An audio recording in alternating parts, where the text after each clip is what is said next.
Hoy, en Noche de Reporteros, analizamos la Ley de Regulación de la Eutanasia. El 18 de marzo, España se convirtió en el 7º país del mundo en legalizar la eutanasia activa, una reivindicación que comenzó en nuestro país en la década de los 80.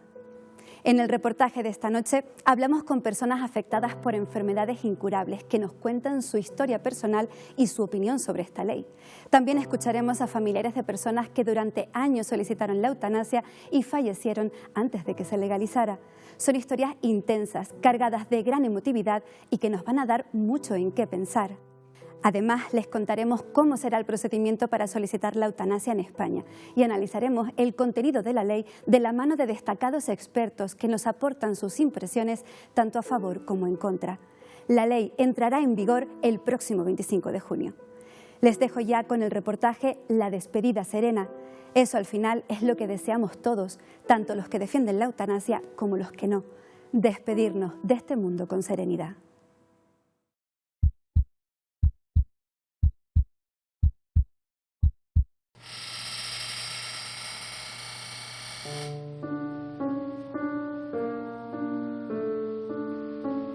Yo iba a la parte izquierda, yo iba de copiloto y mi novia Cristel iba detrás.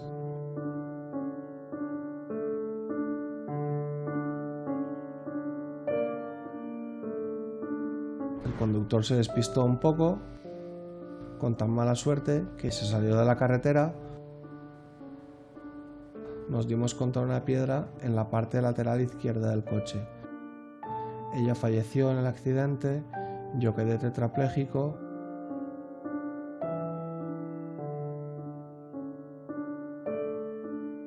Desde los últimos 6 años tengo un dolor que me apareció de repente, empezó a más y ahora pues estoy en un punto que este dolor me está haciendo quedarme en la cama acostado todo el día.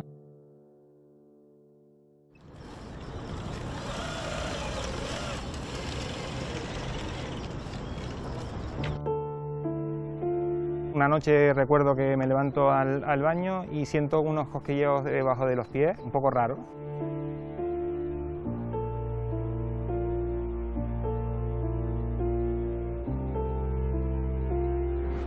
Esa sensación de acorchados los pies, con las manos también siempre dormidas. Eso empezó a aumentar y ya a raíz de muchas pruebas me determinan que tengo esclerosis múltiple. Y bueno, hemos estado batallando ella y yo desde el 2012 hasta hoy. La esclerosis múltiple que tengo es la primera progresiva, la más fea, por llamarlo de alguna manera, y a mí me afecta el lado izquierdo.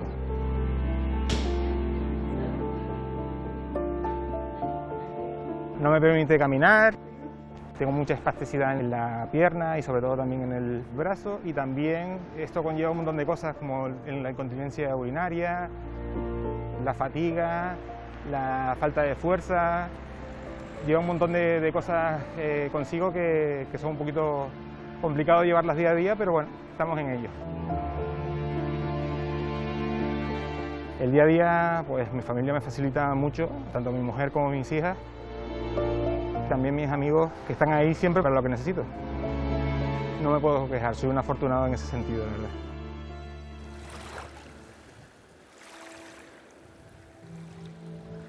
Me detectaron una diabetes mellitus cuando tenía 10 años.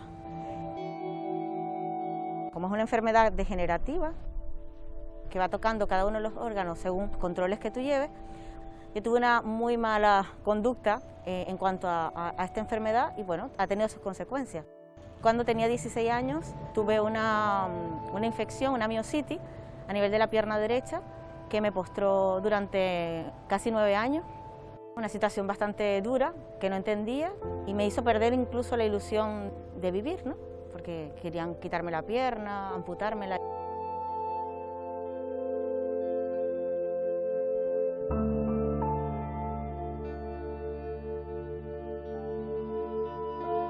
Desde hace muchísimos años, más o menos 25 años, he tenido una nefropatía importante en estadio 4 y estadio 5, que se ve afectada ya con mis embarazos y toda esta situación. Por mí no apostaban mucho, ni mi familia, ni los médicos porque, bueno, en fin, yo estaba varias veces desahuciada prácticamente, porque no soy una paciente que tiene una enfermedad en concreto, sino que yo tengo muchas afectaciones.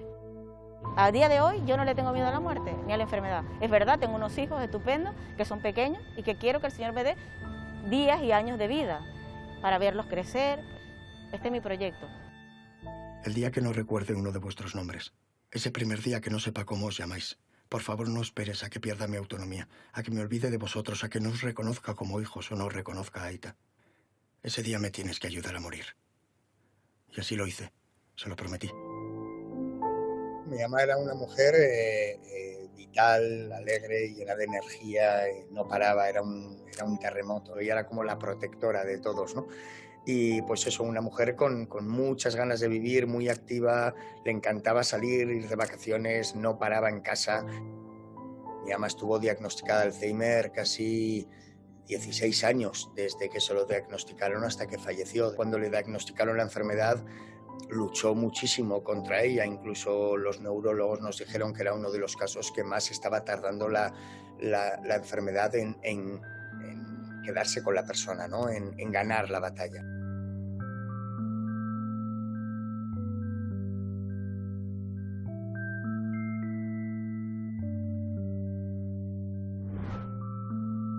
Que su madre había tenido la misma enfermedad y lamentablemente ella era consciente de a dónde le iba a llevar esta enfermedad, porque no tiene cura, ¿no? Tenía muchísimo miedo a no reconocer a la gente que más quiso y por la que vivió durante toda su vida, que fue su marido y sus 3 hijos, ¿no? Entonces, a mí me hizo prometerle, por eso luego pues rodé este documental de la promesa que nunca pude cumplir, ¿no? Que el día que ella dejara de ser autónoma, el día que confundiera uno de nuestros nombres, el día que no se acordase de uno de nosotros, ese día ya ella no quería seguir viviendo, ¿no? Y lo dejó así firmado en un documento de voluntades anticipadas. Cuando mi ama llegó a esa situación de falta de autonomía, de no reconocernos, de no saber, de no tener ni capacidad de amar, que era lo que más pánico le daba a ella también, pues bueno, solicitamos que se le practicara la eutanasia y nos lo denegaron, ¿no? Pero no era una cuestión de algo que nosotros queríamos para ella, sino que algo que ella quería para ella y nosotros nos limitamos a intentar cumplir esa voluntad, ¿no? No se podía levantar, tenía dolores, tenía microinfartos, había fines de semana que eran terribles. Abría los ojos y solo decía miedo, miedo y ayuda, ayuda y dolor, dolor. Escuchar esto de la mujer que más quieres en tu vida durante 24 horas, pues ya es el momento, ¿no? Si ella decidió que quería vivir con dignidad, lo cual implicaba morir con dignidad, porque se la impuso este año y medio de sufrimiento y de tortura, ¿no? En contra de su voluntad, ¿a quién hacía daño a ella? Yo decía, ¿cómo puede ser posible? Incluso tenía amigos, ¿no? Que habían sacrificado sus animales porque estaban en un momento, estaban ya muy mayorcitos incluso, ¿no? O estaban sufriendo mucho. ¿Cómo podían tener los animales de este país ese derecho cuando encima es el dueño el que decide por ellos y cómo los seres humanos no lo podían tener?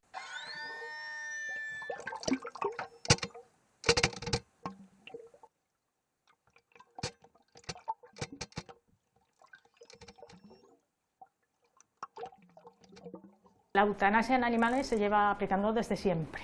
Lo que pasa es que sí que es cierto que el concepto de animal de compañía ha cambiado mucho en los últimos años. Ahora los perros, los gatos y algunos animales exóticos son parte integrante de la familia. Habitualmente la eutanasia se aplica en animales mayores o con patologías muy graves.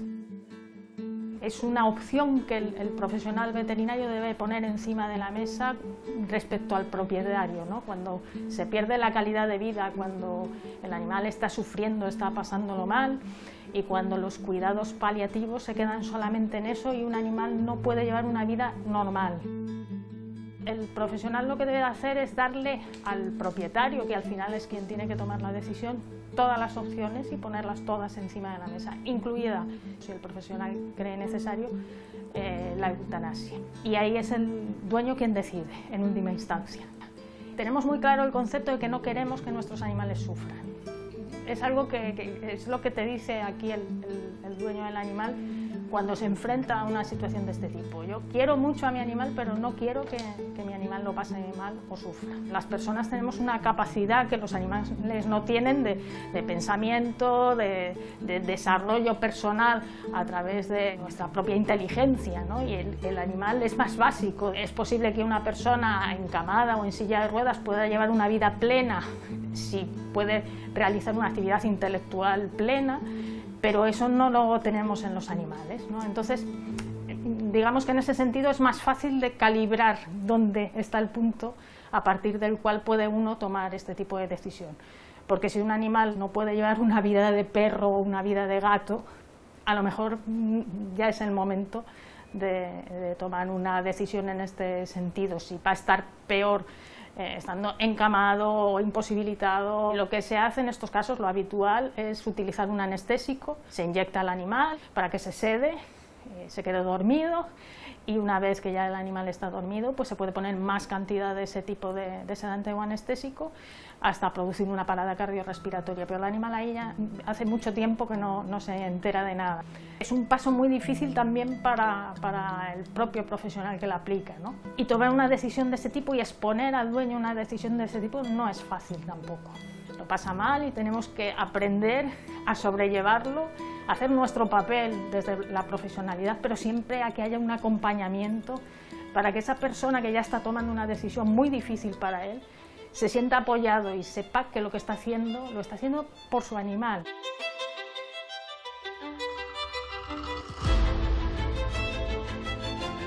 ...37 años de trabajo por un derecho... ...poder decidir cómo y cuándo morir. Carlos Gómez fue el primer español en hacer pública su reivindicación por el derecho a una muerte digna en 1984. Pero sin duda, quien hizo que la eutanasia entrara en el debate social de nuestro país fue el gallego Ramón Sampedro. Pienso que vivir es un derecho, no una obligación. Tras 25 años tetrapléjico, en 1993 solicitó a la justicia que le quitaran las sondas que lo alimentaban y que no le aplicaran más fármacos para alargarle la vida. Su demanda fue rechazada por todos los tribunales y tras años de batalla judicial, en enero de 1998, Ramón Sampedro puso fin a su vida. Lo ayudaron 11 colaboradores. Ahí es cuando la sociedad española empieza a hablar de lo que supone que te obliguen a vivir en contra de tu voluntad. La gente entiende perfectamente cuál era la demanda de Ramón Sampedro y a partir de ahí hay una serie de testimonios que no cesan en estos 20 años. Deseo morir tranquila, pero sin sufrir. Es Inmaculada Echevarría, enferma de distrofia muscular progresiva. En 2007 pidió públicamente que la desconectasen del respirador que la mantenía con vida. Su caso también provocó un gran debate social. Su petición fue finalmente aceptada. ¿Para qué quiero seguir aquí? Si todo tiene sentido. Luis de Marcos, enfermo de esclerosis múltiple, es otro de los rostros visibles de esta reivindicación. Solicitó durante años la eutanasia. Falleció en 2017 por el avance de su enfermedad. Ese mismo año, José Antonio Arrabal, paciente de ELA, también puso fin a su vida. Hoy soy yo, pero en un futuro pueden ser tus abuelos, tus padres, tus hermanos, tus hijos, tus nietos o tú. Y sin duda uno de los casos que más ha conmocionado a la sociedad española es el de María José Carrasco en abril de 2019. Su marido, Ángel Hernández, la ayudó a morir. ¿Sigues con la idea de que quieres suicidarte? Sí, antes mejor. Se toma la decisión 4 meses antes, que ella me lo está pidiendo constantemente. Realmente no es vida lo que tenía mi mujer, era un mal vivir, era terrible, que no tenía manos, que no tenía piernas, que no tenía prácticamente nada. ¿Qué haces? ¿Seguir sufriendo? No, la tengo que ayudar. Mi mujer ya ha fallecido, ya se acabó, ya no va a recibir la eutanasia, pero sí que hay mucha gente en las condiciones que está mi mujer, que estaba mi mujer, claro, y esto hay que abrir y hay que aprobar la eutanasia.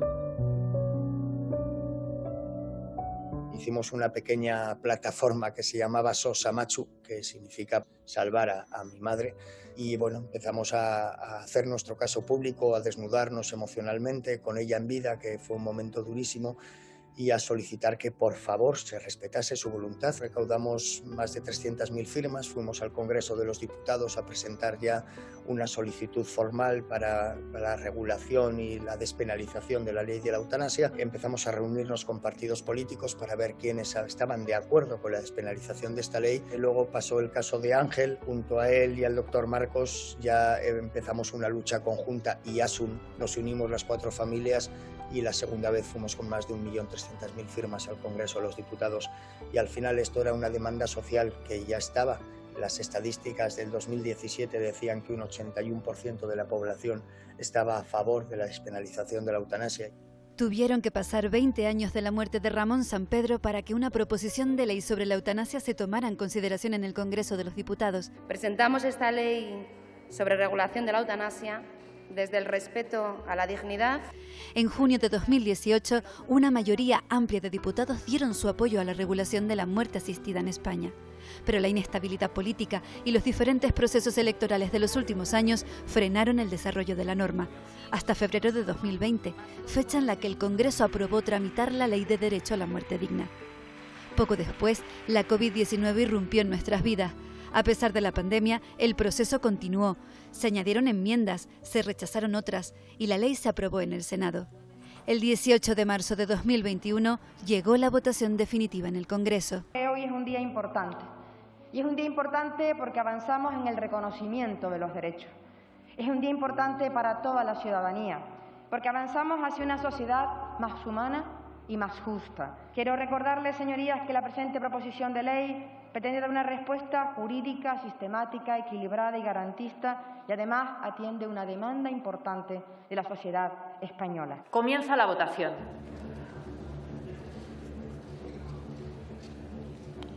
Sí 64 más 138 votos emitidos telemáticamente, no 40 más 101 votos emitidos telemáticamente, abstención 2 votos emitidos telemáticamente. En consecuencia, queda aprobado el texto en sus términos. En el exterior del Congreso se sucedían las reacciones, tanto a favor de la ley de eutanasia como en contra. Yo creo que nunca había estado tan feliz porque nunca había conseguido algo que hubiera costado tantísimo esfuerzo. Han sido, en mi caso, 4 años desde que Luis empezó a pedir que le dejaran irse. He aprendido mucho, he conocido gente absolutamente maravillosa y he visto que, bueno, que con diálogo, con negociación, con mucho esfuerzo, pues se conquistan derechos. Un poco de tristeza porque Maribel, mi mujer, no ha podido gozar de este derecho, ¿no? Pero sobre todo una inmensa alegría, porque a partir de ya todas las personas vamos a poder decidir sobre cómo vivir y sobre cómo morir. Muy emocionado y muy contento al mismo tiempo. Lo importante es que vamos a tener una ley a la que nos podemos acoger todo aquel que lo necesite, ¿no? Pues hoy es un día triste. Hoy venimos aquí a reclamar el derecho fundamental a la vida y a reclamar nuestro derecho a la libertad también, porque con esta ley no se deja ninguna libertad a los que sufren y se les empuja a tomar la solución más rápida, que es la muerte. Hoy es un gran día para los que han luchado por este derecho. Es un paso más a que España y el mundo sea mejor, ¿no? Sobre todo que el mundo sea mejor, porque esto puede ser contagioso para otros países. Con la aprobación de esta ley, España se ha convertido en el 7º país del mundo en legalizar la eutanasia. Actualmente, la eutanasia activa es legal en Canadá, Colombia, Nueva Zelanda, Bélgica, Luxemburgo, Países Bajos y España. Suiza permite el suicidio asistido desde los años 40 y Alemania desde 2015. La diferencia del suicidio asistido frente a la eutanasia activa es que en el suicidio asistido es el paciente el que ingiere la dosis letal, no se le aplica ningún sanitario. Otros 11 países de América, Europa y Asia han legalizado la eutanasia pasiva. Permiten suspender un tratamiento médico cuando la situación del paciente es irreversible. Algunos estados de Australia y Estados Unidos también han regulado la muerte asistida. Holanda fue el primer país del mundo en legalizar la eutanasia activa. Fue en el año 2001. El debate social arrancó en los años 70. Hubo una médica, Truus Postma se llamaba, tenía a su madre muy enferma, tenía un padecimiento insoportable y ya había pedido la eutanasia varias veces y se rechazó. Y luego la médica decidió administrarle a su madre una dosis letal de morfina. No era permitido, pues se condenaron a ella. Y esto fue el principio de un largo debate dentro de la sociedad holandesa, en la que participaron todas las partes relevantes de la sociedad, pues los médicos, las enfermeras, los juristas, grupos no gubernamentales, organizaciones religiosas, etc. 20 años de debate llevó a esta ley de eutanasia del 2001, hace 20 años que se aprobó en el Parlamento holandés esta ley. Hay una aceptación bastante amplia. El Instituto de Estadística holandés, el INE holandés, dice que 87% de los holandeses opinan que deberá haber la posibilidad de tener eutanasia en casos bien definidos. Es un procedimiento que, por supuesto, está estipulado en la ley con 6 requisitos de diligencia. Primero, que esa petición es puramente voluntaria, que no hay ninguna presión del entorno del paciente. El segundo requisito es que deberá haber un caso de sufrimiento insoportable y sin perspectiva a mejoras. El número de personas que reciben la eutanasia son unos 6.000 personas por año. Puede ser en domicilio y también en centros médicos. Depende mucho del caso. En Holanda, después de 20 años de experiencia, la población en general está satisfecho con el hecho de que se ha regularizado la práctica de la eutanasia. La ley en España es una de las más avanzadas de Europa, no solo por todo el procedimiento que se ha establecido, sino también se ha aprovechado de la experiencia de otros estados que llevan aplicando la eutanasia antes que España. Se reconoce el derecho a una muerte digna de cualquier ciudadano español o residente en España que esté empadronado durante los 12 meses anteriores a la solicitud de la eutanasia. Para solicitar la eutanasia se necesita como requisito previo padecer una enfermedad grave, incurable, y que no tenga posibilidades de recuperación. Creo que llamarla ley de regulación de la eutanasia es de por sí un error, puesto que la ley no habla solo de eutanasia, puesto que también se incorpora el suicidio asistido. La ley es una buena ley. No es la ley que Derecho a Morir Dignamente hubiera querido, en el sentido de que se quedan fuera los menores de edad, se quedan fuera las personas con un trastorno mental que tienen un sufrimiento psicológico que es constante e intolerable, y luego es demasiado garantista, demasiado burocrática. Aún así, una valoración global de la ley es que es un gran avance. La ley, el primer problema que tiene es la inoportunidad. Yo no creo que en un momento en que en todos los sanitarios estamos desbordados de trabajo, pues se saque una ley que se podía haber hecho un poco después. Tenía que haber llegado a España hace 20 años. Ha llegado probablemente porque también la sociedad española necesitaba un periodo de reflexión por su situación particular. La manera también en que se ha elaborado podríamos discutir que fuera la más adecuada o la menos adecuada. Yo creo que podría haberse mejorado un poco más con trabajo multidisciplinar en lugar de como se ha hecho con un enfoque tan biomédico. Creo que un equipo multidisciplinar, por ejemplo, como funcionó en Holanda y trabajó de manera interesante, me hubiera mejorado mucho la visión social. No han pedido la opinión ni a las organizaciones colegiales, ni a las asociaciones científicas, ni a los expertos, a nadie. Estamos ante un escenario en el que faltan 70.000 camas, 160 cada día se mueren esperando la ayuda a la dependencia y unos cuidados privados nada más se los puede pagar el 6% de los españoles. Por lo tanto, a mí esta ley me parece inoportuna, prematura. Es muy garantista, lleva unos plazos. Realmente si cuentas desde que solicita por primera vez hasta que si todo va bien y dicen que sí, todos los plazos, pues pueden pasar 42 días realmente, pero está claramente protocolizado lo que debe hacerse en cada momento. No está hecho para que alguien se muera al día siguiente, está hecho desde el punto de vista para que alguien pueda reflexionar. Para solicitar la eutanasia se requiere que la persona pues tenga capacidad para tomar la decisión de que se ejecute ese derecho a morir dignamente. Si no tuviera capacidad esa persona para expresar esa voluntad, tendríamos que irnos a su historial médico, en el que puede existir un testamento vital en el que ya encomienda la eutanasia. La persona que tenga una enfermedad incurable tiene que hacer una primera solicitud ante el médico responsable que trata esa enfermedad.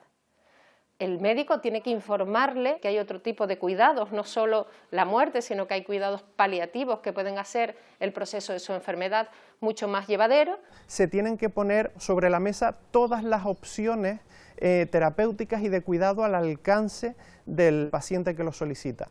Pasan 15 días desde esa primera solicitud, el paciente tiene que volver a reiterar esa solicitud y, una vez que está completamente decidido, el médico responsable de esas dos solicitudes tiene que pasarlo a un médico consultor, que es un médico independiente que no ha intervenido en esas dos consultas deliberativas. El médico colaborador también tendrá que hacer un informe, por tanto 10 días más. Después ir a la Comisión de Garantía de Calidad y de Evaluación. La Comisión de Evaluación es la que va a garantizar que el derecho se ejercita conforme a la legalidad vigente y que está ejercitado con manifestación de una voluntad inequívoca por parte del paciente. Si me preguntan si veo la utilidad de esta comisión como filtro, evidentemente apoyamos el que esté esta comisión, igual que apoyamos el que no sea un solo profesional el que dictamine, sino que haya un profesional segundo, asesor, que no pertenezca a ese equipo médico y que vea con frialdad los datos que se le ponen delante para poder decidir. Si el médico responsable dice sí, el consultor dice que no, el paciente puede recurrir a la comisión. Sería un contrasentido que en la comisión estuvieran personas que están en contra de la ley. Eso sería una fuente de conflicto, sería una torpeza por parte de los gobiernos de las comunidades autónomas que probablemente acabarían en los tribunales. Entonces, ojito con esa tentación de crear una comisión de garantía y evaluación sesgada ideológicamente que se dedique a decir que no, que no, que no, que no a todas las solicitudes. Vamos a tener el dudoso honor de ser el país número 5 en Europa de eutanasia y el número 31 en cuidados paliativos, y se nos debería de caer la cara de vergüenza. La atención a enfermos terminales y avanzados es escandalosamente deficiente en España. Y yo creo que estamos empezando la casa por el tejado. Yo pienso que se deberían desarrollar antes los cuidados paliativos en su totalidad, antes de empezar a hacer otras cosas. No se está desarrollando de forma paralela una legislación que garantice los cuidados paliativos necesarios, que verdaderamente supongan una alternativa al paciente que lo está pasando realmente mal. 30 años y no hemos conseguido que haya una ley de cuidados paliativos. ¿Por qué les interesa más una ley de eutanasia que una ley de cuidados paliativos? Cientos de miles de personas que están en situación de dependencia a día de hoy en nuestro país y no están recibiendo las ayudas de la dependencia, tienen esa esperanza de que esa ayuda llegue antes de que sea demasiado tarde. Pero ante la perspectiva de que eso no vaya a llegar nunca, están viendo esta ley como una vía de escape. Eso significaría el fracaso de nuestro estado de bienestar. No nos parece que seamos nosotros los que tengamos que decidir el momento en el que la vida termina. Los cuidados paliativos, en concreto en nuestro país, son unos cuidados paliativos de muchísima eficacia, de muchísima envergadura y que podemos garantizar que la persona no necesariamente tiene que experimentar dolor físico. Si entramos en el otro dolor, el dolor moral, de sentirme inútil o inservible en medio de este mundo, es ahí donde corremos un riesgo muy grave. ¿Dónde ponemos exactamente ese límite? Quieren tener otro tipo de vida, otro modelo de atención, que se ocupen de ellos, de sus familiares, que les quiten el dolor y el resto de los síntomas, que los acompañen, que no se consideren una carga para su familia, que reciban ayuda para que su familia no esté sufriendo igual o más que él. Esta es la realidad. Habrá casos puntuales en los que, a pesar de todo, habrá enfermos que soliciten la eutanasia. Bueno, pues entonces sería el momento de hablar, pero no ahora, cuando la atención es tan sumamente deficiente, escandalosamente deficiente, diría yo. El camino es mejorar los cuidados paliativos. Hay que invertir en cuidados paliativos. La sociedad tiene que tener recursos para aliviar el sufrimiento que no sea eliminar al sufriente. Yo creo que es complementario. Creo que hay tres pilares: cuidados curativos, cuidados paliativos y eutanasia. Introducir algo para que alguien fallezca forma parte de ese proceso de ayuda. Si entendemos la muerte y el final de la vida, esa muerte digna como un final de una vida digna, ¿no? Que es a lo que habría que ir, ¿no? A poder dignificar la vida y por tanto dignificar la salida de la vida de esa persona. El dilema entre paliativos y eutanasia no existe. ¿Qué hacemos con una persona que a consecuencia de una enfermedad y un sufrimiento que es irreversible y que es intolerable quiere morir? Quiere morir con paliativos, quiere morir sin paliativos. No es una cuestión de síntomas, no se puede medicalizar ese sufrimiento. Es una cuestión de que no quieren vivir así, de que su proyecto vital se ha terminado, su biografía ha concluido, no tienen actividades satisfactorias y no las van a tener, porque los cuidados paliativos no tienen una varita mágica. Obviamente, si su problema es que no tiene una cama articulada, su petición no será autorizada. Obviamente, si hay condicionamientos sociales que son reversibles, la médica, el médico, la enfermera, la comisión no van a aprobar esa petición. Estoy totalmente de acuerdo con la sociedad de los cuidados, pero ojito con unas visiones paternalistas que pretenden solucionar en la vida a la gente de personas que no necesitan ser controladas sobre su voluntad de morir. Es probable que esta ley, cuando se implante, mejore también los cuidados al final de la vida. Si miramos otros países, nos damos cuenta que muchos pacientes o personas que han estado en unidades de cuidados paliativos o en unidades de cuidados al final de la vida deciden anticipar su muerte. En Oregón, de los primeros lugares de ayuda a la muerte en América del Norte, en Estados Unidos, hace 20 años que saben esto, que no tiene que ver con que no se den los cuidados adecuados, que tiene que ver con una decisión personal. Con la ley actual no se recoge cuál es el profesional sanitario que va a aplicar el proceso de poner fin a la vida a la persona que padece esa enfermedad incurable. El médico tendría que hacer el pronóstico, hacer el diagnóstico y valorar que está dentro de las condiciones de la ley. Hasta ahí llegamos.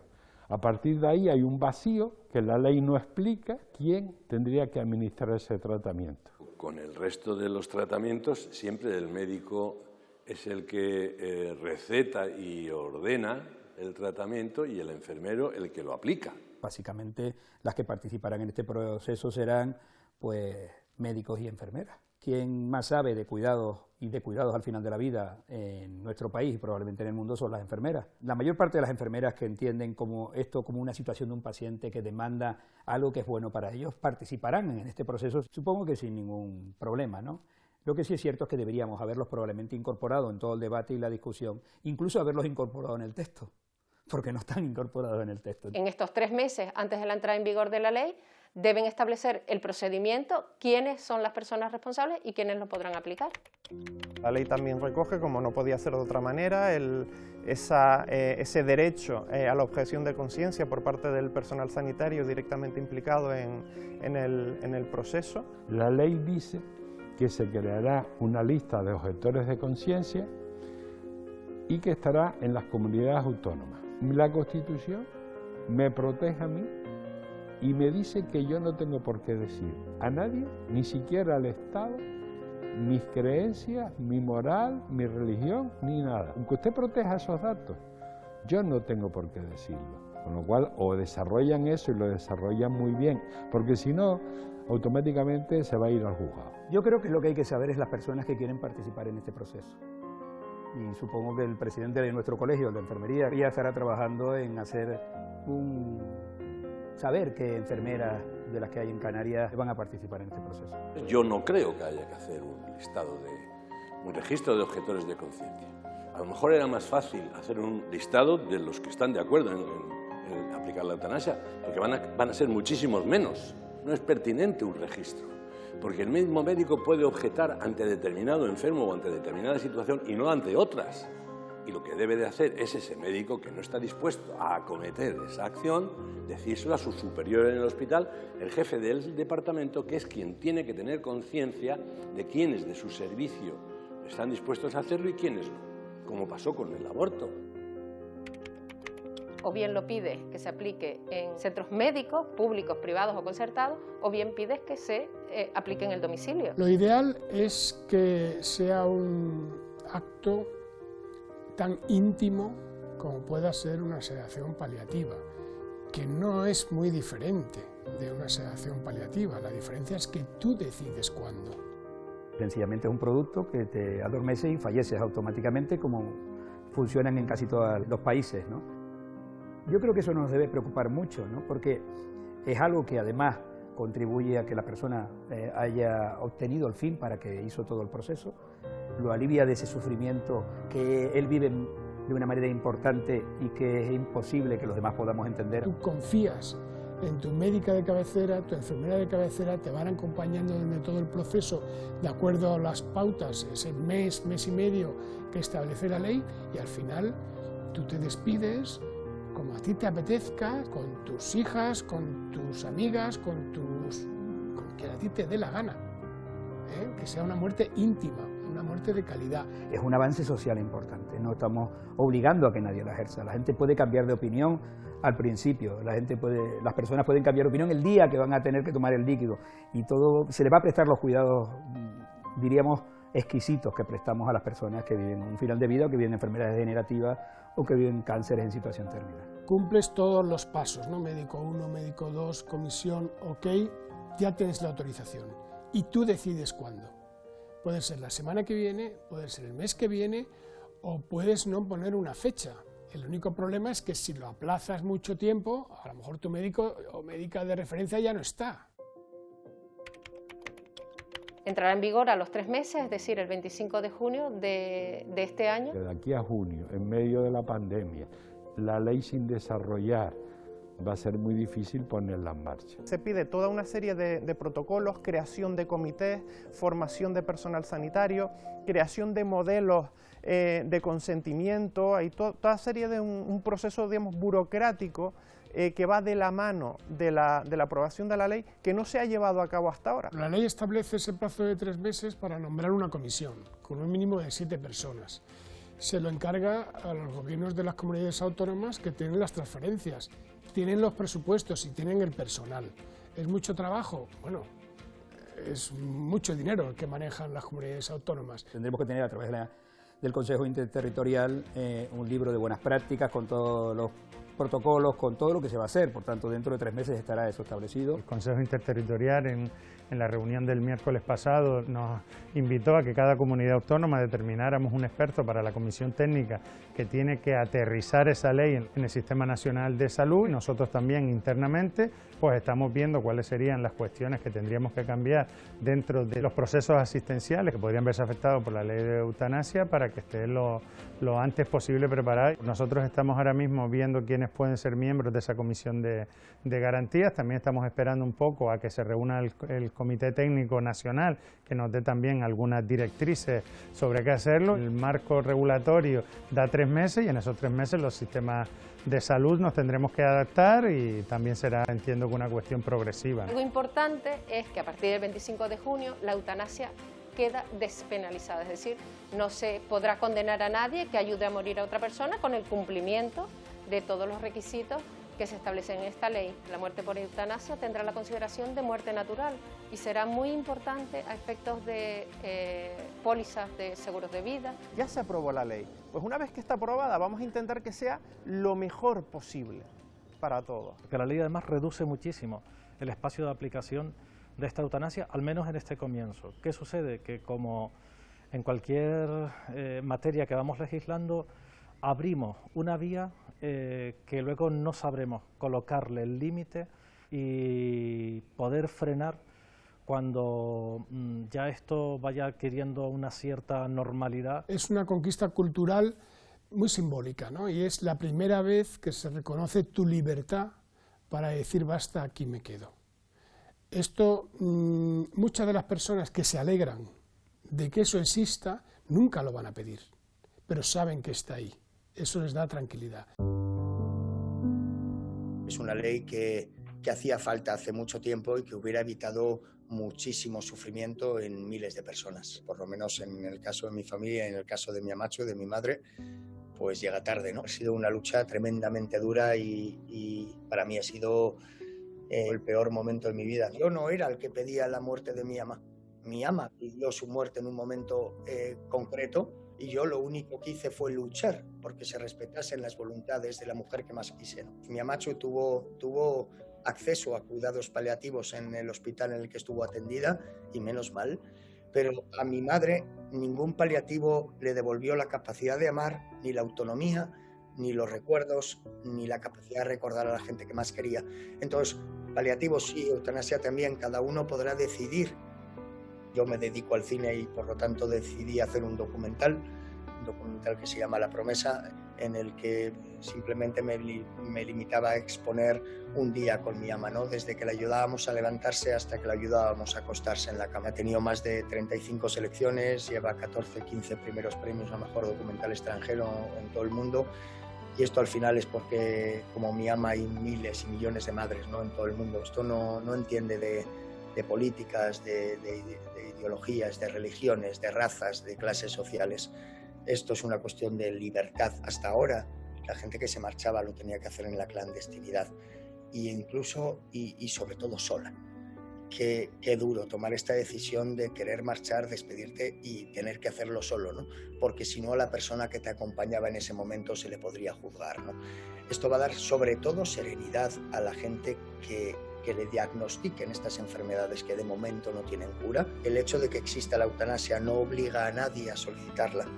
Es un derecho, y yo creo que desde que se despenalizó la eutanasia, todos los ciudadanos de este país dormimos con un derecho más bajo el brazo y un poquitín más libres. Yo tengo una postura muy clara, ¿no? Y es que para mí la eutanasia no es una alternativa, no me la planteo. Sé que hoy mi vida tiene otro sentido, que sí, que la medicina está y la ciencia está justamente eso, para ayudarnos, para venir en nuestra ayuda, pero no como medio de eliminar el sufrimiento, porque para mí el sufrimiento forma parte de la vida. Lo que hay que mirar, con qué ojos mirarlo. O sea, yo los miro desde los ojos de la fe. Sí entiendo a las personas que piden la eutanasia, porque todo el mundo huye del sufrimiento. A nadie le gusta sufrir, a nadie le gusta sentir dolor. Le tenemos miedo a las enfermedades, le tenemos miedo a la muerte. A no ver esto como el fin, ni como una alternativa, sino a buscar otros horizontes. Los días que tengamos para vivirlo, vivir en esta gratuidad, en este agradecimiento de haber disfrutado del sol, de las estrellas, de la vida. Yo hasta el día que Dios quiera vivir, que quiera para mí, hasta ese día estaré. No soy yo nadie para poner fin a este proyecto de amor. Si tuviese que definir a Ángel Hernández y lo que hizo a María José Carrasco, tenemos pensado que es polémico, pero el polémico lo decimos nosotros. Yo no lo consideraría polémico, consideraría que es un acto de amor. Cuando uno está cansado de vivir, sea por A o sea por B, nadie tiene la potestad de decirle: no, tú te vas a quedar aquí viviendo solamente porque mis votantes, o porque mi ideología me lo impide, o porque no me da la gana. Puedo animar a la gente, puedo ponerle toda la actitud del mundo, pero yo no sé qué día eso se va a caer, o si no se va a caer. Entonces, el día que se caiga, como siempre digo, quiero mi bala en la recámara para, si algún día la necesito, poder usarla. Pues me tocó una lotería de las malas y bueno, eso no significa que toda la vida está perdida, al revés, hay que tener un poquito de capacidad de resiliencia y salir para adelante y cambiar un poquito las cosas. Desde el primer momento, mis amigos de toda la vida, pues decidimos que no nos íbamos a quedar quietos con el diagnóstico y decidimos montar una asociación en la cual incluyeran dos pasiones que tenemos. Una es el deporte y también intentar ayudar a personas que tienen esclerosis múltiple a mejorar su calidad de vida. Aunque tengamos una visión muy positiva de la vida, intentando mejorar la calidad de vida de muchas personas, sé que las personas tienen que tener la libertad para poder morir dignamente. Yo personalmente no me quiero ver en una cama dependiente totalmente de que mi familia o mis amigos estén pendientes de mí todo el día, porque yo eso no lo considero vivir, no considero estar vivo, pero no vivir. Entonces, para mí, eso yo no lo quiero. Yo prefiero, pues ahora con esta ley pues tenemos la oportunidad de decidir y yo decidiría a favor. No quiero que mis hijas, por ejemplo, o mi mujer, sean dependientes de que yo esté en una cama, que me tengan que cuidar, que todos esos cuidados que tendrían que tener para estar vivo, entrecomillado, porque realmente esa vida no es la que quiero. Y por eso mismo yo me reafirmo en que estoy a favor de la ley, porque no se lo deseo a nadie. Yo creo que sería una oportunidad para despedirte perfectamente de tu familia y hacerlo con tiempo y bien organizado. Mi hija, casualmente hemos hablado del tema, tenemos dos opiniones contrapuestas. Ella defiende que no, que ella seguiría, que cómo me pienso yo hacer eso y dejándolos a ellas aquí.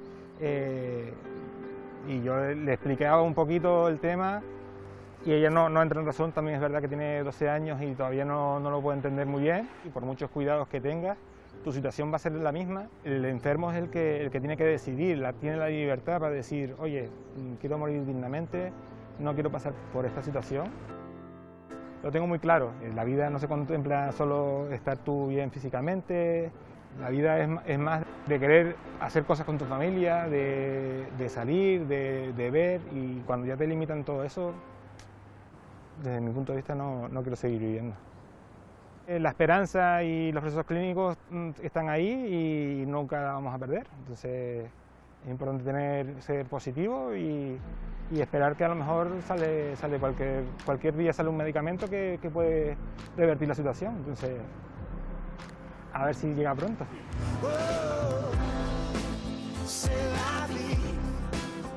Sometimes you gotta let things be.